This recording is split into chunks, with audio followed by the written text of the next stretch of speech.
The meeting of the Committee of Strategic Planning and Budget of the Board of School Directors will please come to order. Will the Secretary please call the roll? Director Baez. Present. Director Falk. Here. Director Harris. Present. Director Phillips. President Sane has asked to be excused due to illness. Director Voss. Here. Director Woodward has also asked to be excused due to illness. Chair Miller. Here. We have 5 present. Okay, I will ask the Secretary to lead us in the recitation of the Pledge of Allegiance. I invite any members of the audience who wish to participate to do so, and ask that those who do not wish to participate please remain silent during the recitation.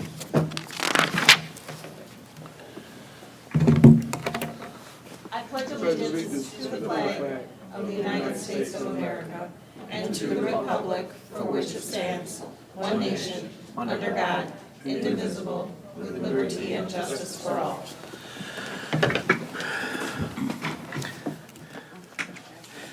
Before we begin tonight's meeting, we have a short announcement regarding interpretation services for the Spanish-speaking members of our audience.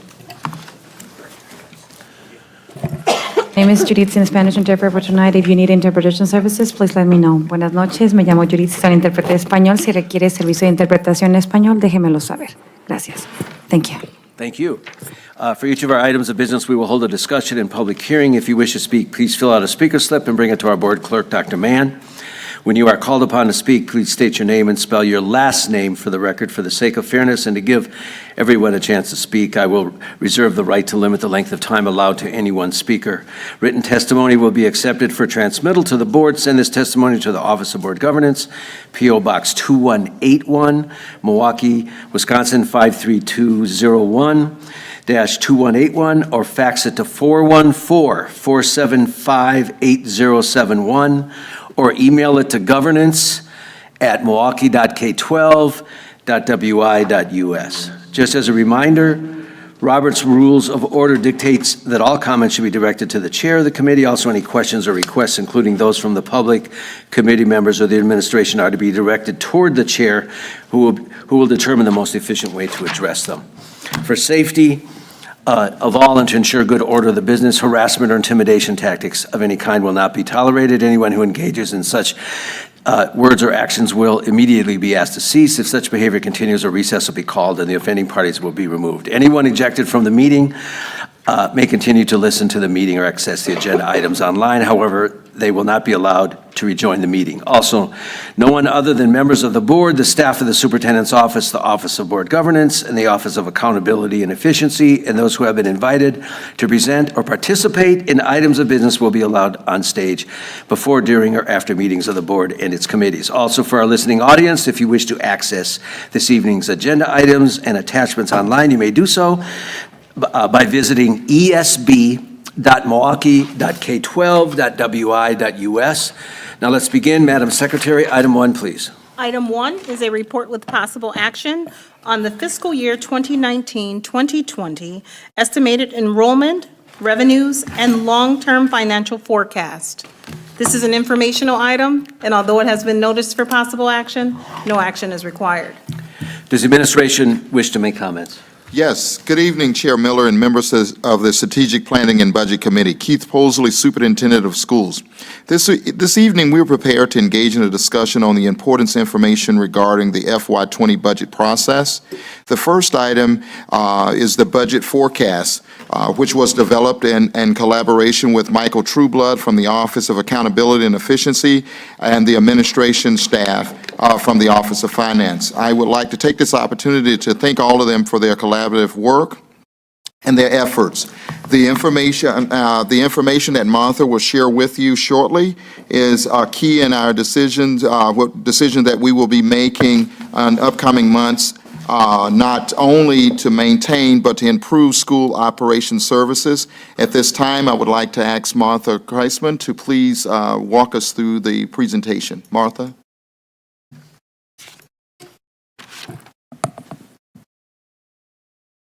Thank you, Dr. Posley. Hello, Chair Miller and members of the committee. I'm Martha Kreitzman, interim CFO, and pleased to be here to have the opportunity to talk with you about the long-range forecast. I would like to start by talking about the enrollment graph, which shows the enrollment trend from 2000 to 2020.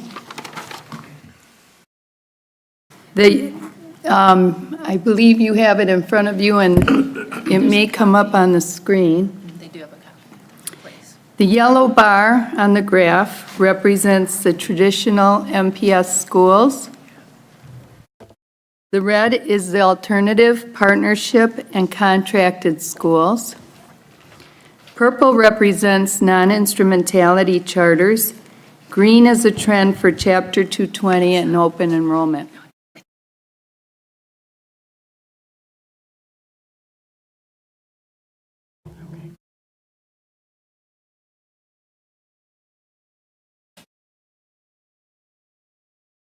The Chapter 220 program is being phased out and will only enroll 3rd through 12th graders next year.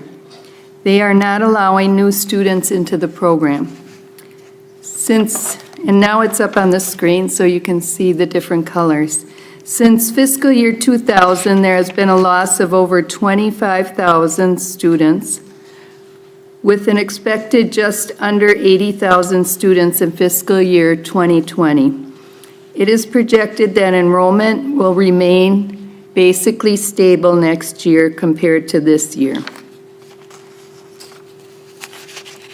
I'd like to go to the next handout, which is the next page. It's an attachment, is the long-range financial forecast. Annually, the 5-year projected forecast is updated to help inform short-term and long-range budgetary planning and decisions. The projection shows a modest increase in the expected revenues up through fiscal year 21-22, and then a decline. The decline is due to the phasing out of the integration aid program. Assumptions for increased revenue throughout the forecast were conservative, as we do not know enough about the state budget at this time.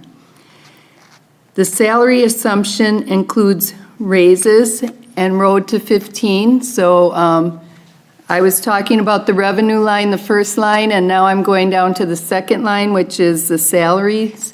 And the assumption includes raises and the Road to 15. The next section is about benefits. The medical and vision assumptions for the forecast are based on the report provided by the consulting actuary through our contract with Milliman.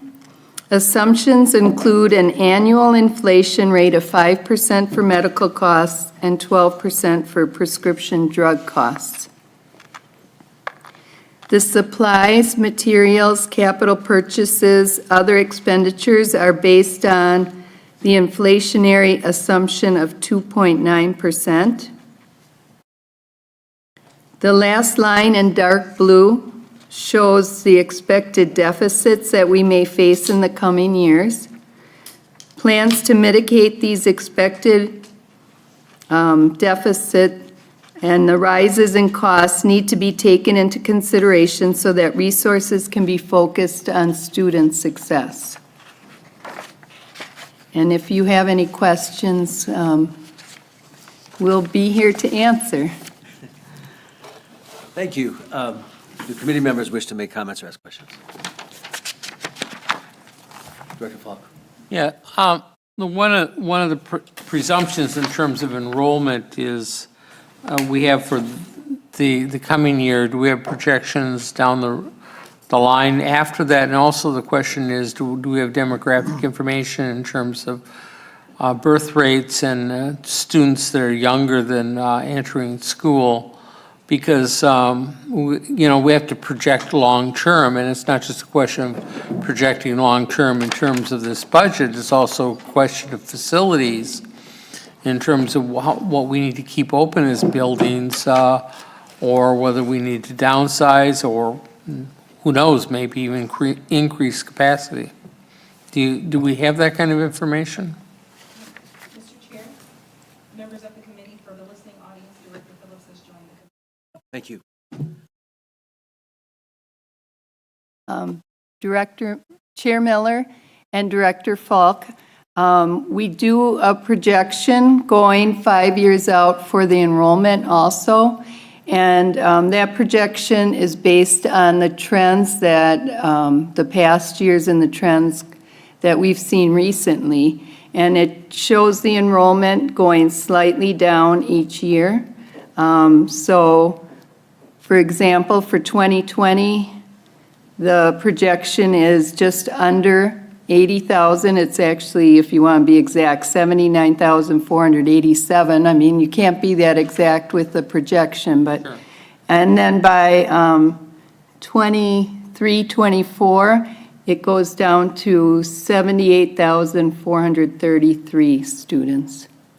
So we have a very small decrease over the next 5 years, which, if you're talking a 5-year projection, is, I think, less than 2,000 students difference, or about that, Yeah. right? Okay, Correct. thank you. Other committee members? Yes, Mr. Trueblood. Director Miller and Director Falk, Michael Trueblood, Office of Accountability.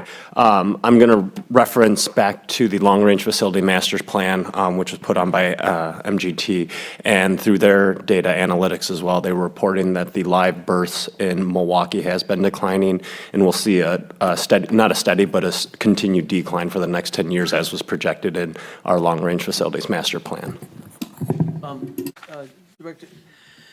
Director Falk, did you have a follow-up? I misunderstood. No, Oh, okay. that's it, but Superintendent's raised his hand. Mosley. Sorry.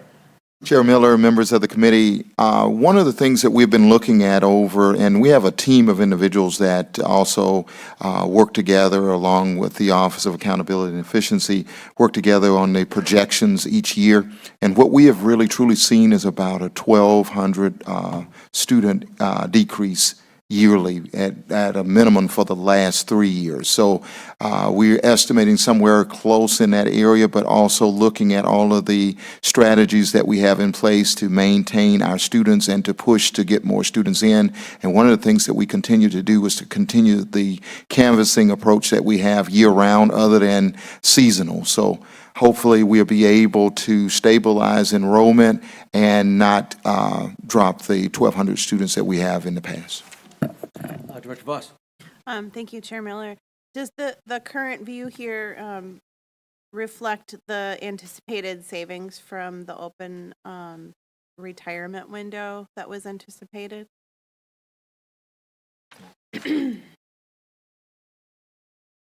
Chair Miller, Director Voss, it does show in the benefits with the, it has other benefits, which also includes pension, and there is a slight decline as part of that. In the other category under benefits? So the answer is yes, you put Yes. that in there. Okay. Do you have any follow-up? Nope, that's all I had right now. Director Bias. Yeah, I just wanted to understand as well. The revenue projections are obviously affected by the decline in enrollment, right?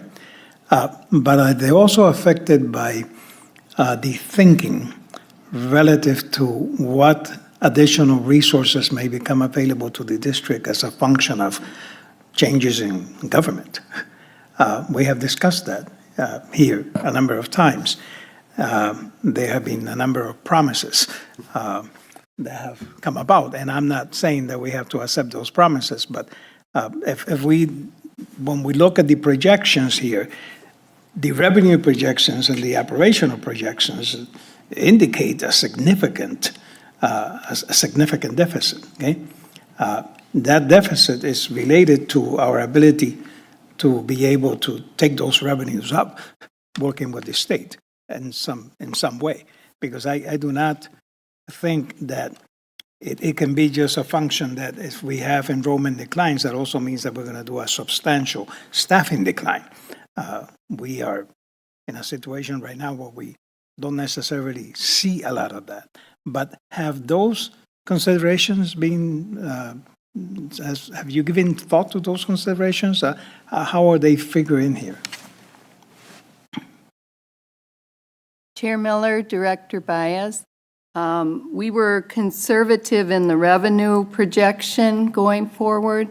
We're hopeful that things will change, but we also have to think of ways that we can be more efficient with some of our decisions, so that costs going forward just keep increasing, and we have to think of ways we can mitigate that. So it can't just be depending on hoping for increased revenues, but also looking at our costs. And that will only help, even if we get more revenues, that we can give more to the schools and to the students. Follow-up, and I understand that we're dealing here with some conservative projections, but then the projections that we see in terms of operation are quite significant. Okay, so if we as a district see that we're going to be entering into a stage of spending more as a function of many other things, okay, then the projections in terms of revenue need to help us mitigate that potential significant growth in expenditures, okay?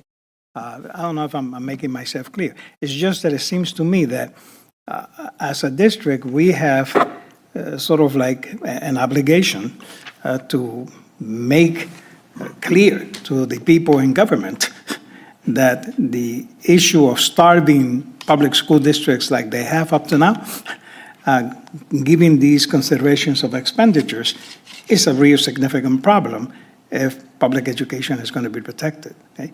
So I'm thinking along the lines of, we have a budget, and I have said before that a budget is a living document, and it's a morally responsible document too. And so we need to use these kinds of things to be able to make our case. And so I'm just hoping, and I'm just saying this so that I hope that we strategize on how to do that at some point as a board. Okay? Dr. Postley. Chair Miller, members of the committee, one of the things that we will say that we have made sure that this budget is very conservative, that we can operate, but we are constantly on a daily basis making our story known to the Department of Public Instruction, to the state, and if there are promises that do come our way, this is over the top and more that we can provide to the classroom for our students.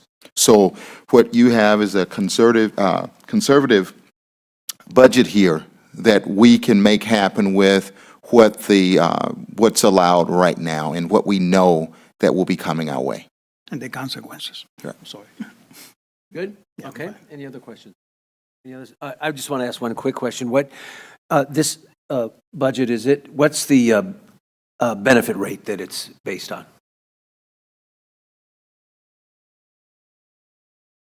I'm sorry. Chair Miller, Lynn Rule, Interim Director of Budget, and the benefit rate for board funds is going to be 54.8%. That's as opposed to the current year, it is at 53.8. So an increase of 1%. Okay, that's not good. That's good. Okay. Any other questions? Any other questions? Not seeing any. Do we have any speaker slips? We have no speaker slips on this item. Seeing no further discussion, next item, please.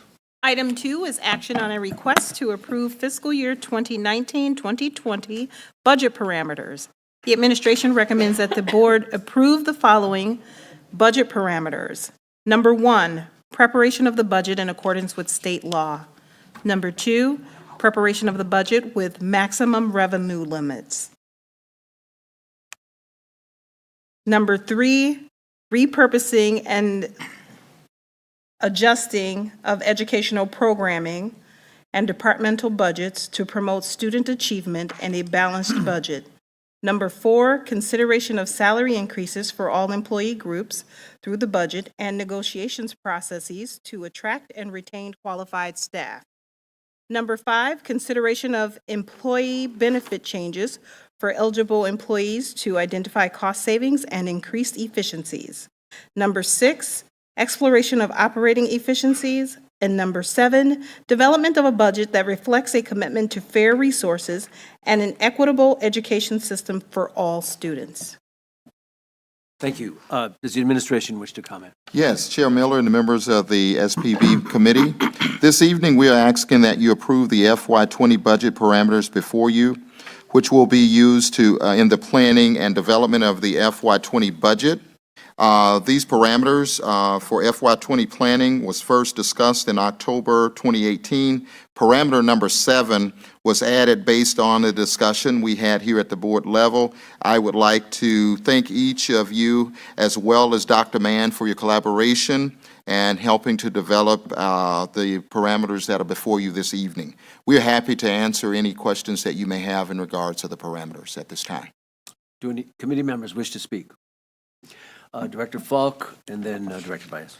Yeah, on number 7, let's make sure that the public understands that when we talk about equitable education system for all students, that does not mean that we spend exactly the same amount of money on each student.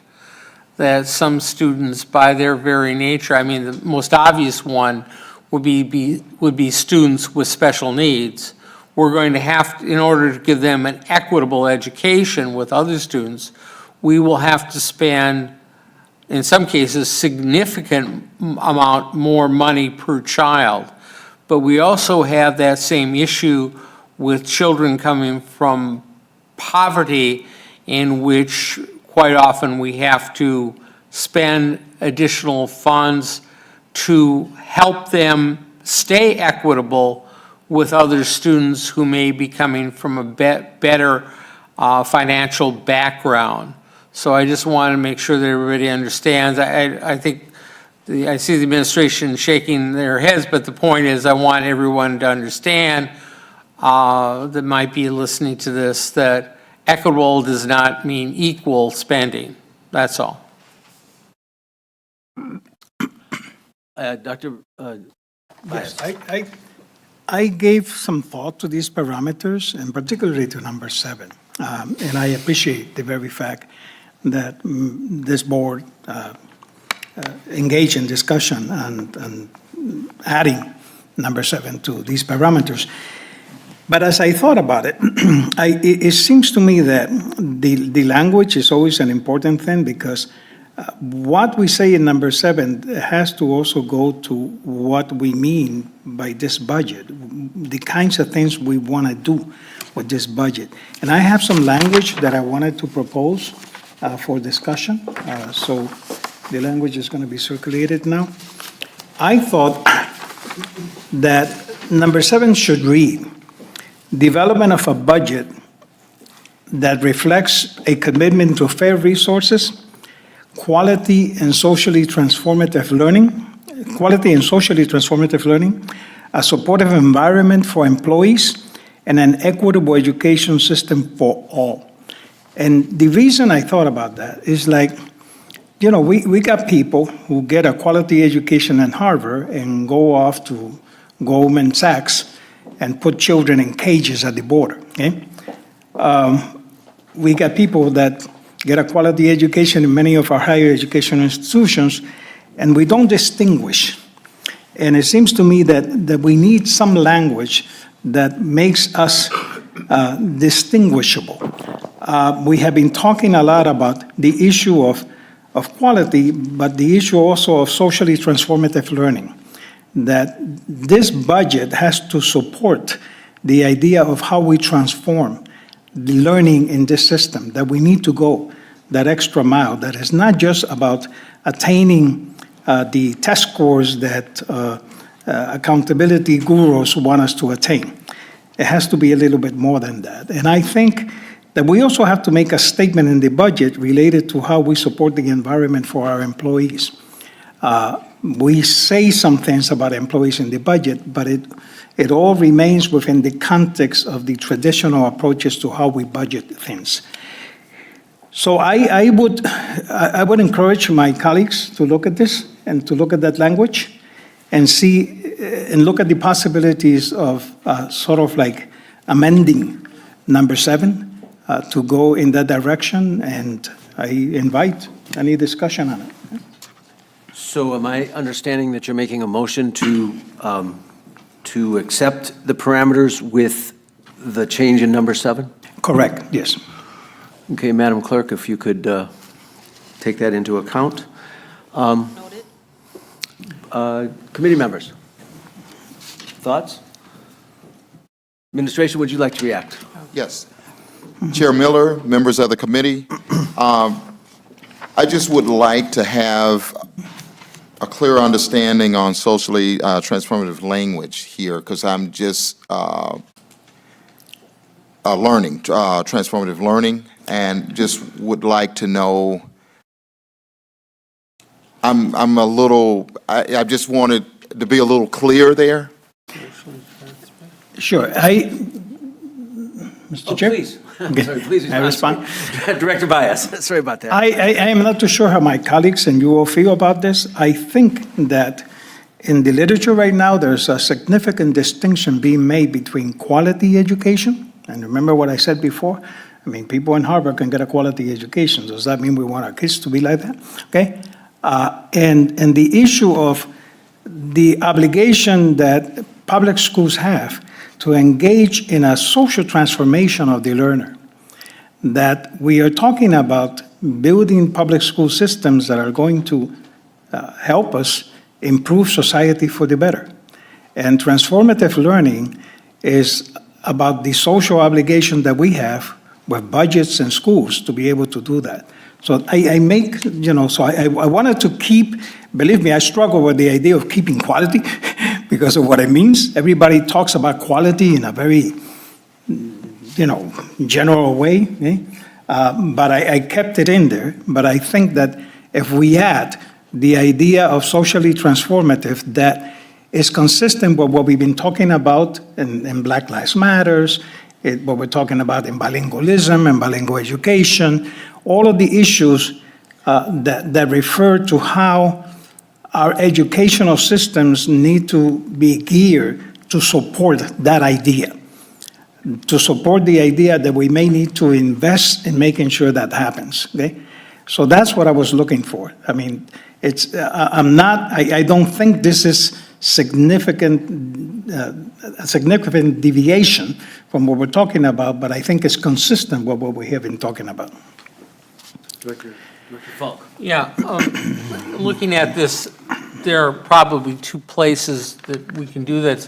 Director Bias has put it in earlier, but you also could, on that socially transformative learning, could have put a qualifier on what is meant by equitable education system.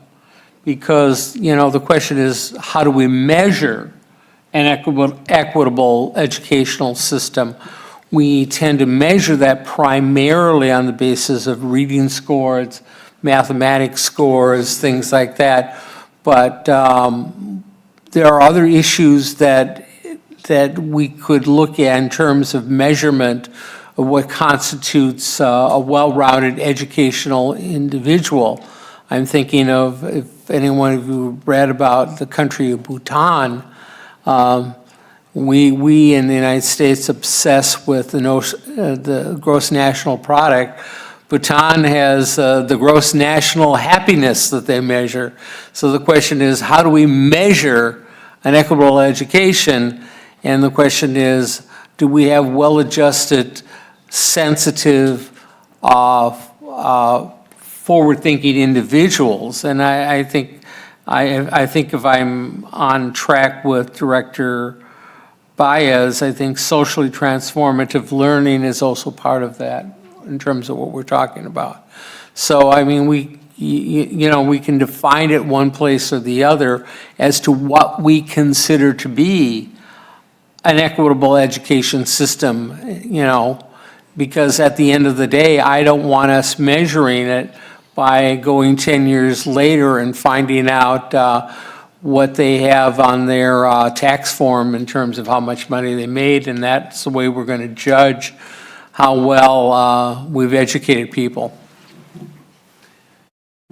Director Harris. Thank you, Mr. Chairman. I'm a bit concerned with, I think, Director Baez's intent. The intent is very worthy and noble. But my concern is in our environment, I think I can say that most of us would look at socially transformative learning as a way of learning to help young people understand the importance of being supportive of all people, which is the overall the definition. But when we move outside of our environment and others take socially transformative learning into another realm and how they develop it, define that phrase, others who don't think like us, such as white supremacists and others. I just want us to make sure that we clearly define what we mean by socially transformative learning, and so it won't be any possibility for anyone else to take this and run with it and make it something that is not what your intent is, what the intent is of the motion maker. That's a concern that I have. Okay, did you have anything to say, Dr. Posey? Director Baez, if you want to respond to. Yeah, I to could that. have gotten more wordy and put there that socially transformative learning for a better life or for a social justice or something to that effect, because I think to a significant degree that's my intent. I think that we have to get away from the quantitative metrics only.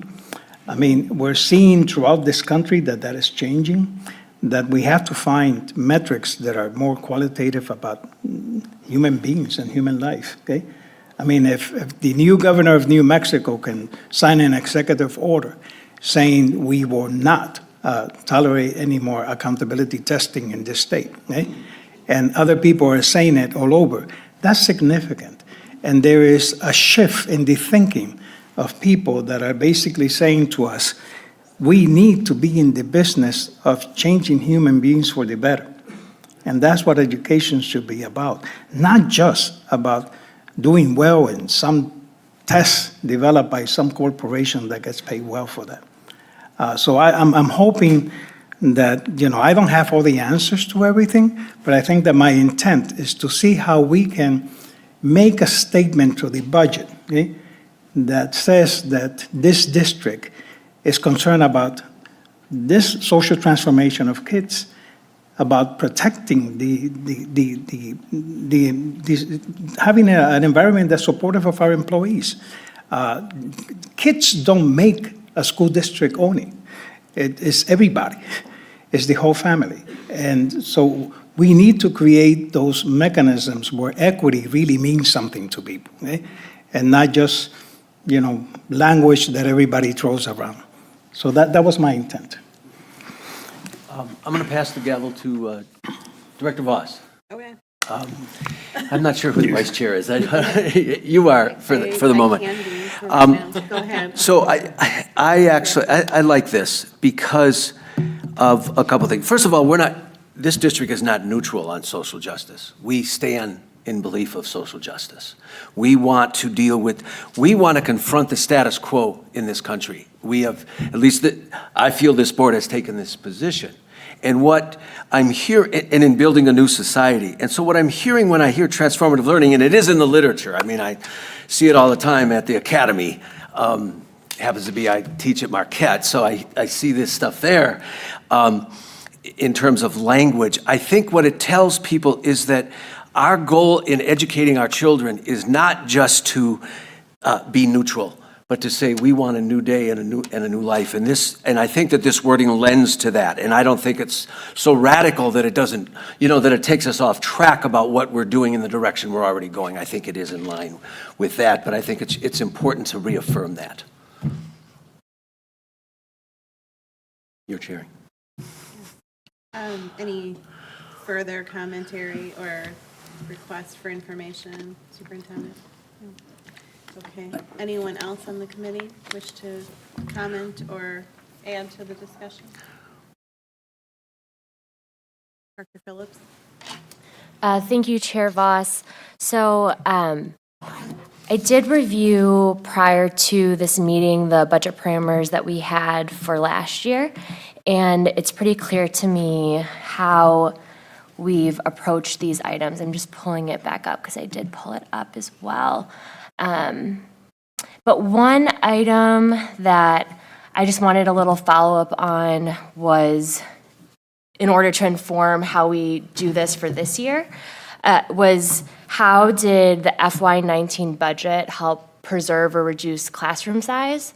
And then I view that kind of budget as part of, or that kind of strategy around environment, equitable education, directly related to number 7 that we're discussing right now. So I don't know if we have that information immediately, but that's something that I'm interested in because that continuum of the parameters that we set and how the budget's allocated and working is important.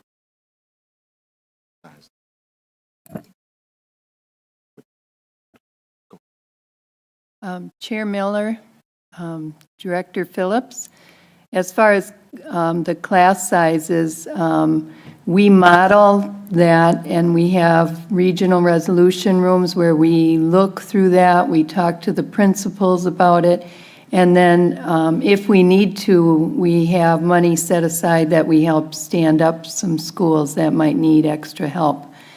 And I know Dr. Posley wants to talk, so I guess I'm going to stop and let him go. Chair Miller, members of the committee, one of the things when you talk about, we will get those numbers as far as exact numbers for you, but going forward for the upcoming year, one of the things that I have worked with the finance team on is to not cut any staff from any school with the budget, in the budget process, to keep whatever staffing, levels of staffing a school have right now, to keep their level the same way. This is something that's going to, because I've always asked the question, how can 1 year you have enough money to operate and you get more money the next year and you can't maintain the same staff that you have?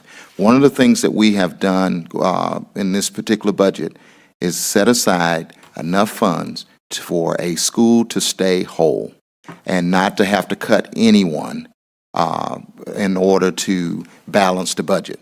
So the goal is to keep the school whole. We're not cutting staff at a school, so whatever staff is currently there will stay at that particular school is our goal.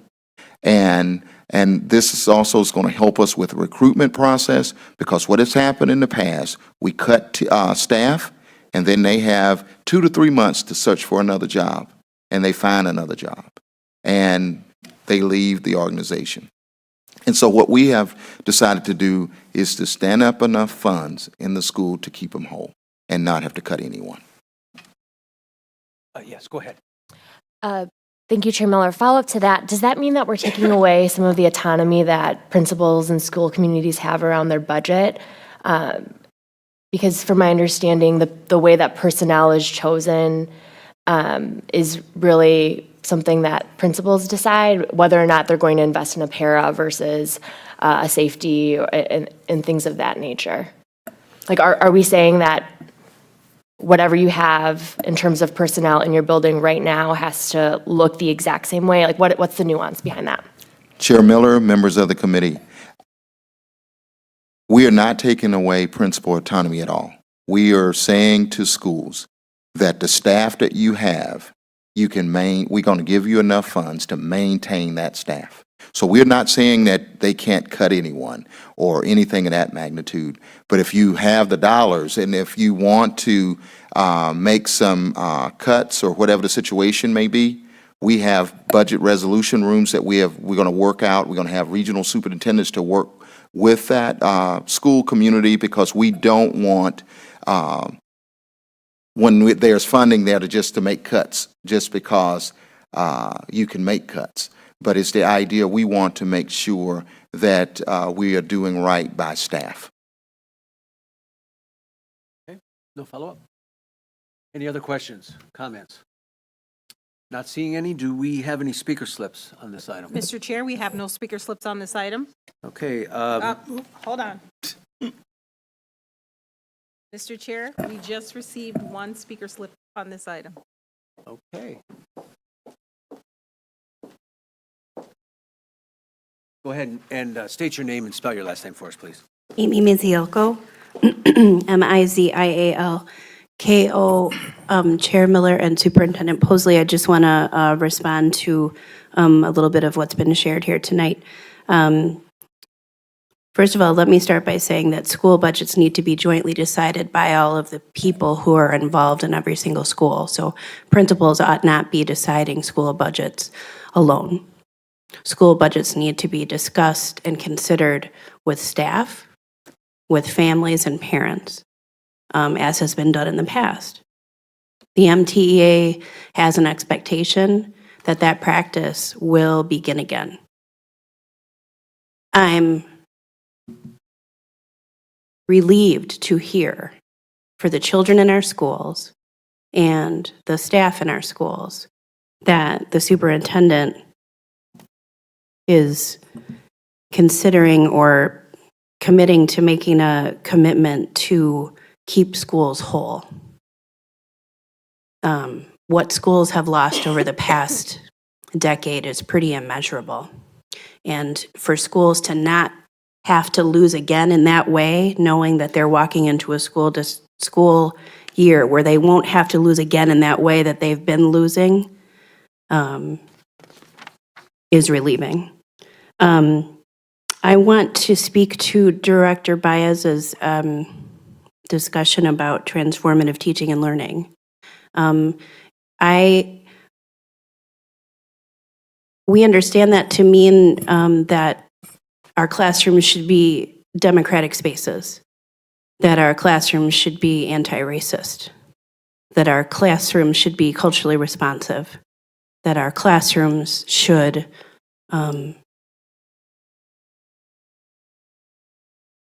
be places of uplift for student and student voice. Those kind of classrooms and that kind of teaching and learning is a commitment and a priority of the Milwaukee Teachers Education Association. And I just want to support Director Baez's thinking and that that's what our students deserve, and we should craft budgets that are consistent with that. The last two things that I'd like to say is that we have to go far beyond considering salary increases for all school staff. There must be salary schedules, there must be pay for experience. One job should be enough, and $15 is just a start. We lost one of the most gifted bilingual elementary teachers, an expert at the kind of teaching that you're describing, Director Baez. We lost her to another district because that district offered her $15,000 more. And her heart is here.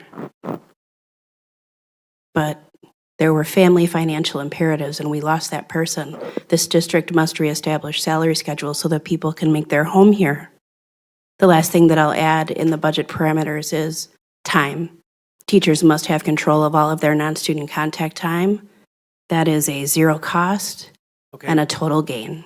Thank you. Bring it to a close. Thank you. Any other speaker slips? Mr. Chair, that was the only speaker slip we have on this item. Any other comments? Yes, Director Voss. Thank you, Chair Miller. My question is for the superintendent as a result of the speaker's comments. Can you clarify the budgeting process with respect to how the schools are, are participating in that? It's my understanding that there is staff input historically, but also the SEC committee had been part of that discussion as well. And I know that there's been a reformation to some extent of the budget carousels with the school leadership and with that input from the schools for your process. And I guess I think it would be really valuable to hear kind of from the beginning to, in terms of how that engagement happens within the school community and to Director Phillips's point earlier, hopefully, there's still that process that continues. Chair Miller, members of the committee, I will start and Martha will walk you through the process, but just to let you know, there is nothing changed in the process at all. The only two things that has been adjusted is the ambitious instruction conversation, replace the budget carousel, same concept, but more of a focus on academics. The only other thing is the idea of making schools whole and not cutting out of schools, but the process of working with the school council and working with parents, the same process. And I will allow Martha to walk you through each step. Martha. Thank you, Chair Miller and Director Voss. We'll be going through the timetable in a little bit, but on the timetable, in January, there's a time set aside for school leaders to work on their budgets and also work with their school engagement councils, and they also work with their regional superintendents. So budgets will be rolled out this week, at the end of the week, tomorrow. And they'll have time to work with their school communities around the budget. I feel that as schools plan their school improvement plans, budget talks should be part of that throughout the year, not just at budget season. But they'll also be working with the regional superintendent who will ensure that they're making time to work with their staff and their families around the budget beyond just their school engagement councils. But there's also a sign-off form they have to submit that the school engagement council was part of the discussion, and the school engagement council includes parent representatives. Dr. Voss, you had a follow-up? Yeah, I actually have two follow-ups. The first follow-up is related to the prior mention that Dr. Posley had made about the focus on academic performance. That is, I just want to clarify, that is not to say that arts, music, and specials are not an important part of that, and that is part of the academic program that you're also committing to, correct? Chair Miller, members of the committee, absolutely. And on one of the slides, they talk about art, music, and physical education as well, and all of the core curriculum classes and extracurricular classes as well. Thank you. So my prior question and this most recent question is related to just having people be able to understand a simple answer around this is still a priority, this is still going to continue to be the case as it has been.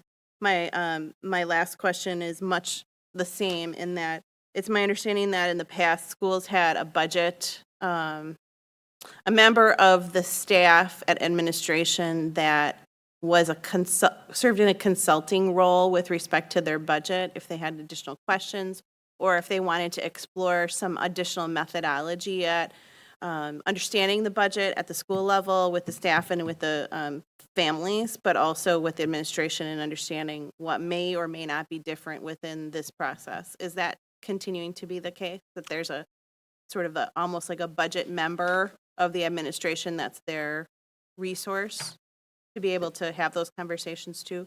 Chair Miller, members of the committee, each school has a budget analyst, as well as a regional superintendent, as well as when we meet to go over the budget, they have a number of peers, colleague principals that they can work with. Everyone from the Department of Finance will be in a room to support them through that process. That's an ongoing process throughout the budget process. They will drop anything they have to do to get out to a school to support them from the office at any time of the day that they would like that to happen. So it is a fluid process, and we will go and do whatever needs to be done to get the budget balanced and in. Okay, thank you for clarifying that. Other comments? So I'm going to pass the gavel to you, Director Voss. Sure, Director I just Miller? want to, oh, you're calling on me, right? Yes, by all means. Sorry. I want to be clear, though, that, I've seen in developing budgets, and I've done them myself, so I know how complicated and how difficult it is to really try to meet the needs of a school. If there could be a guarantee that in the course of the budget, that there's a meeting where everybody can see the budget and look at it, parents, students, staff. I've seen schools that didn't do that. I mean, I always did it because I wanted input, and I had to defend the direction I was trying to go as the administrator at my school. But I'd like to, in all of this, I don't really hear that there's places where everybody gets to see the budget, because I have seen principals that did not show the budget before it was submitted. If I could get a response from you, Dr. Posley. Chair Ross, members of the committee, that is a part of the process that the principal and school administration should inform the school community as well as the council on basically what is happening with the budget. And also, we ask that our leaders go over the budget with staff.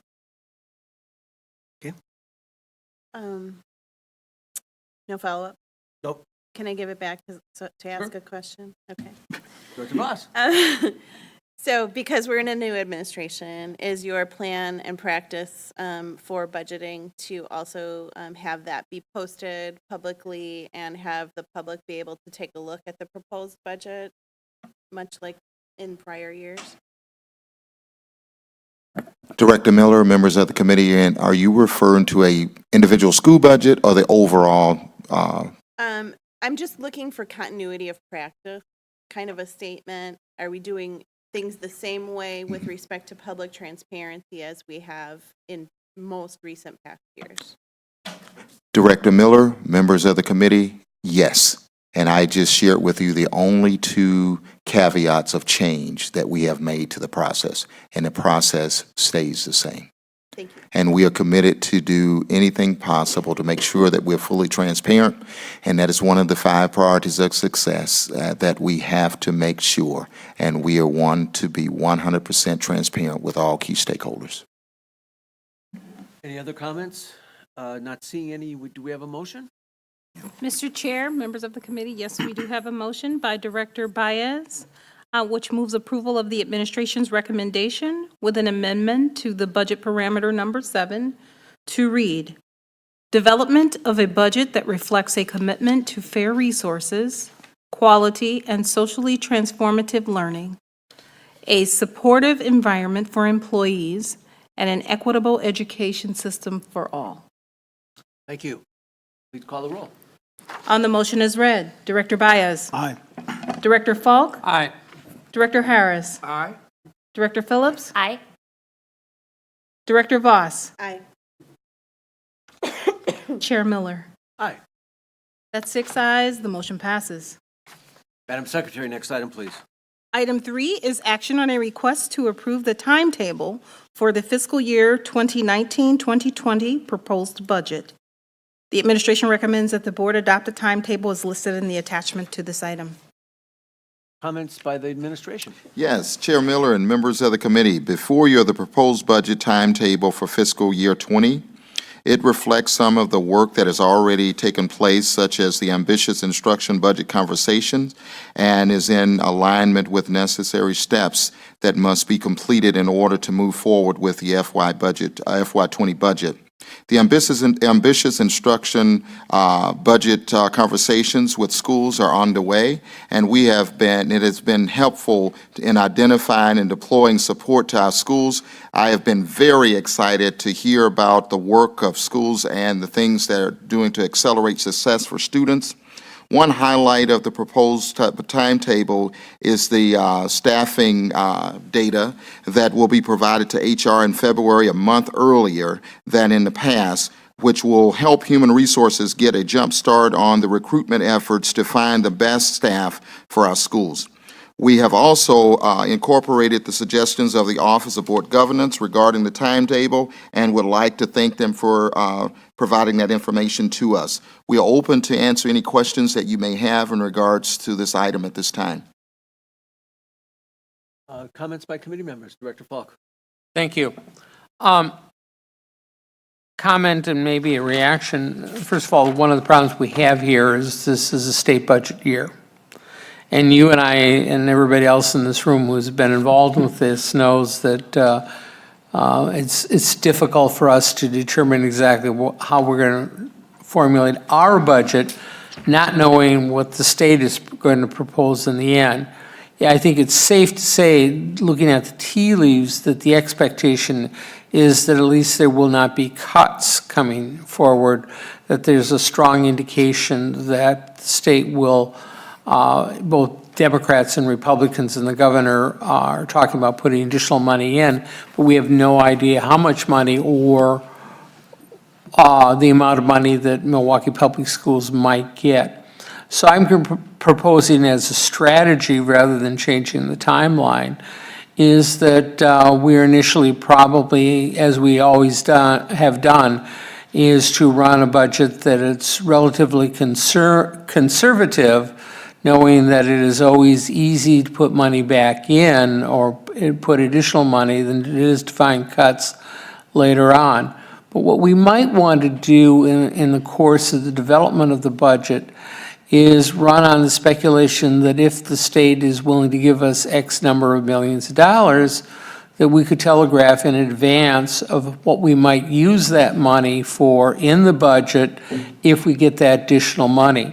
And the reason why that might be helpful is that if we can telegraph to the state how we would use that money, that we're not just going to throw a bunch of wild parties with caviar, but that there are certain things that we might do with that budget, additional money that might be beneficial to students in this community. We might help be able to move the political agenda on putting more money into the budget. And I would hope that Director Baez would probably bring that back to WASB as well and saying, I think there's a political, public relations aspect to the creation of this budget, letting people know that if we get additional money, here's some of the things that we could do. And I would recommend we do it as part of the budget process. So, I mean, that's just a comment. I don't know if you want to react to it or not, but that's off the top of my head. The problem is that should have been in the last discussion. Yeah. We're just talking about a calendar here. No, but in the development of the calendar, that becomes an aspect when we get down into May in terms of what the budget is going to be. Okay. Okay? They are related. It's true, it's related, but we're not going to change the calendar. We're adopting a calendar. Okay. And so that really should have been brought up as part of the parameter discussion, but. Yeah. Okay. But if you would like to respond, Dr. Posey, I mean, I think it's a great idea. I think what the director is raising is a great idea. It's just a procedural thing, that's all. Yeah. Dr. Posey. Chair Miller, members of the committee, I will share with you that I have been in constant communication with the governor as well as Department of Public Instruction. We have a contingency plan as the district of what we plan to do. All of these things that we have talked about, there is a plan in place. I've been working along with Chris Steele, who's been a part of the Blue Ribbon Commission, and there's bipartisan support there with some things that are going forward. I also served on the governor's advisory for what's best for children, and we have kind of forecasted and talked about those areas and what we need to do around those areas. And I will assure you that we have a contingency plan that will meet your needs on that particular piece of where we want to go. And each school in the district, no matter what the amount of money, has a contingency plan at the local school level. If I may follow up. The reason why I'm raising this is because we have May 30th in terms of proposed and then the possible action on the superintendent's budget. And I will tell you one of the problems we have with passing the budget at the end of May or beginning of June is the fact that we're always so often in a two-year cycle of the budget. What we're passing at that point in time is kind of I don't want to say we're throwing darts at a dartboard, But the budget really, in essence, what we're passing at that point in time is often because the state budget has not been passed. So I'm a little bit concerned that people don't get wedded into the idea that May 30th, we're finishing our budget, and that what we wind up doing in early October, or middle of October, is just tweaking the budget a little bit. We may be in a situation on this timeline of being able to make some quick adjustments of a major area if a bunch of money comes in. So that's why I was looking at the calendar, because I think that may happen this year. So, Dr. Posley, be prepared to spend any extra money that we get. Okay. And have a lot of good ideas and make sure that the board is aware of them, and then we can talk with the public about them. Chair Miller, members of the committee, I will assure you that we are prepared and ready with our contingency plans, and we have more plans than we have money. Thank you. Other comments by committee members? Director Voss. Thank you, Chair Miller. I just have a question about the timetable. You had made a mention earlier, and I'm just from a consistency of year over year. You had made a mention that you're backing up, making it earlier available for the human resources piece of this. Are there any other major pieces of this that is surprising or different than past practice? And I guess the other question is, I'm not seeing board meetings on here for strategic planning and budget. I know we had a lot of strategic planning and budget meetings last year, and so I'm guessing that that's a little bit changed this year as well. Mr. Chair? Members Madam of- Secretary, Dr. Mann. Members of the committee, the meetings are consistent with the number of meetings that were held last year. What you're not seeing is that it is coming through the Strategic Planning and Budget Committee. So, for example, you have your statutory meeting being held on May 21st, and you also have a Strategic Planning and Budget meeting held on May 23rd. So the committee meetings are consistent with the calendar from last year. Any other comments by committee members? Do we have any, oh, we do have one speaker slip? Okay, Ben Ward. Would you please state your name and spell your last name for the record? Ben Ward, W-A-R-D. And this is to the timetable here. We're happy to hear about a commitment to a transparent process at these schools. We are concerned that nothing is changing. School engagement councils are not always happening. They are oftentimes used to be purposefully exclusive, meaning some principals might keep some people they don't want to hear from out of those committees. And I think this is important to raise to this timetable, is that process starts tomorrow, 2 weeks. So we ask that this window on this timetable be affirmatively and clearly communicated to all stakeholders.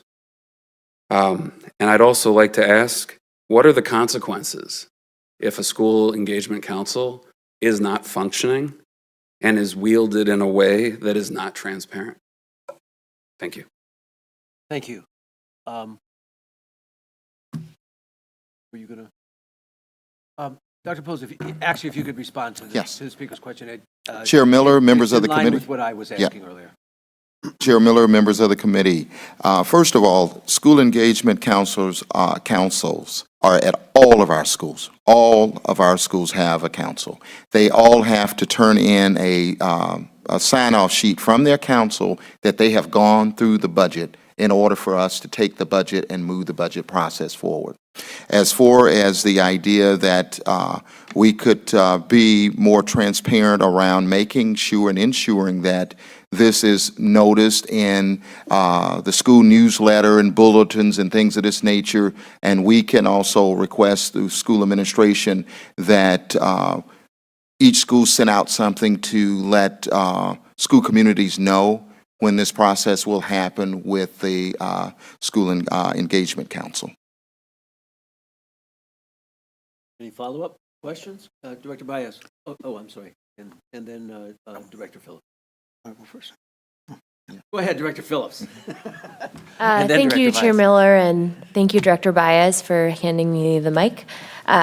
I just had a question. If there is a parent or community member that feels like they have been excluded from a process, what measure or process of grievance do they have so that they could be heard in real time?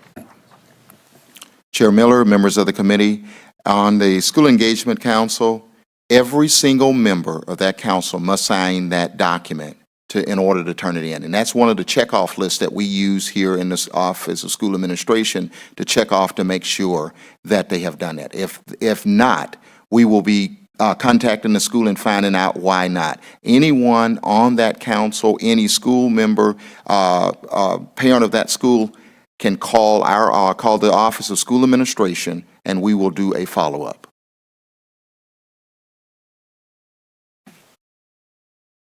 Any follow-up on that? Okay. Director Baez. Thank you, Director Phillips. I think you raised one of the questions I had. But Dr. Posley has basically answered my question, that there is a mechanism by which you make sure that all the members of an engagement council are able to sort of like time in. I know for a fact that in my district, sometimes it simply happens that engagement councils are not that really engaged. Okay?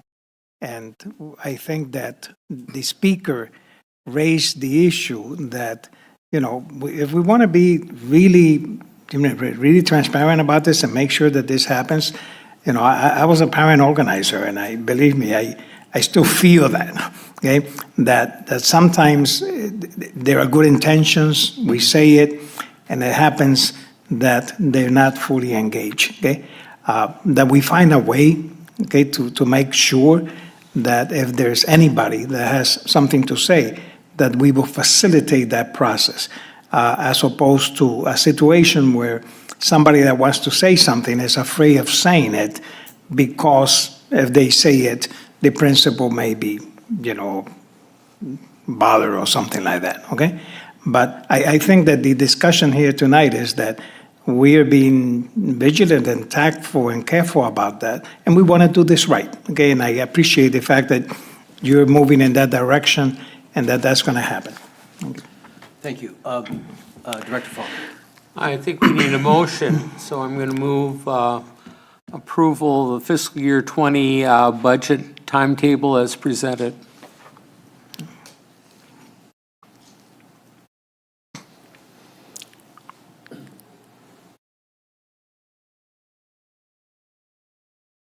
So we have a motion? Any other comments? Not seeing any, please call the roll. On Director Falk's motion to approve the administration's recommendation for the FY20 proposed budget timeline. Director Baez. Aye. Director Falk. Aye. Director Harris. Aye. Director Phillips. Aye. Director Voss. Aye. Chair Miller. Aye. That's 6 ayes, the motion passes. Madam Secretary, next item, please. Mr. Chair, that was the last item on this meeting's agenda. There being no further business before this committee, this meeting is adjourned.